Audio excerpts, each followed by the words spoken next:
Okay, so picture this. Your head's down in a feature branch, maybe several hundred lines in, nothing committed yet because it's that I'll clean it up later kind of mess, and then something pulls you away. Maybe it's a bug in prod that needs a fix right now, maybe a teammate opened a PR and wants your eyes on it before end of day. Normally your options are stash everything and pray you pop the right one later, or just clone the whole repo again into a second folder so you've got two copies lying around. Both kind of suck, one's fragile, the other's wasteful. Turns out Git has a built-in way to have multiple branches checked out at once in separate folders without duplicating your repo or losing your place. It's called Git Worktrees, and it's one of those features most devs never touch. All right, so let's actually see this in action. I've got a repo open here. Let's call it my app. I'm sitting on main, and I've got some uncommitted changes just to set the scene. Here's the command. Let's break that down. Git worktree add is the base command. The first argument is the path. I'm putting it right next to my current folder one level up, so // my app dash hotfix. Then -b hotfix tells Git create a new branch called hotfix. If the branch already exists, you drop the -b and just point it at that branch name. Run that and Git spins up a brand new folder, a full working checkout.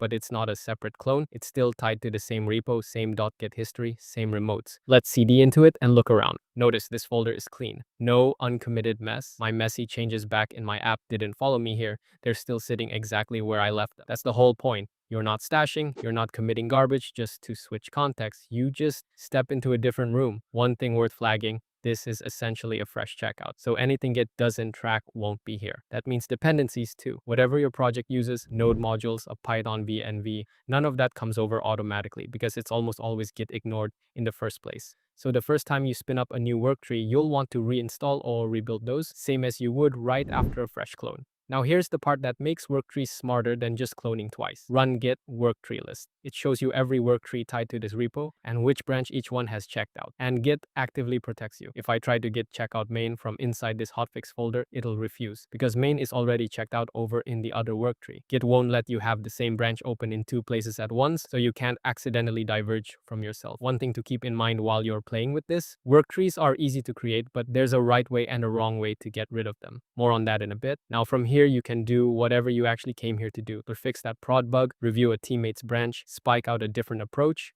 whatever pulled you away in the first place. It behaves exactly like a normal checkout because it is one. Let's say I fix the bug, and now I just push it and raise a PR like I normally would. No extra worktree specific steps for the actual Git workflow. And the best part, I can hop back to my original folder right now, and my messy uncommitted changes from before are still sitting there exactly how I left them. That other work never got interrupted, and it doesn't stop at one. If another thing comes up, say I need to review a teammate's PR while this hotfix is still in flight, I just run git worktree add again, point it at their branch, and now I've got a third folder going. Same repo, 3 different branches, 3 different contexts, none of them stepping on each other. One last thing though, that habit I mentioned. When you're done with the worktree, don't just delete the folder and move on. Always run git worktree remove or prune if you already deleted it by hand. Skip that step and Git will sit there thinking a branch is still checked out somewhere it isn't, and you'll be stuck wondering why you can't check it back out. It's a small thing, but it's the one part of this whole workflow that actually trips people up. And there's one more thing. Like and subscribe. Bye.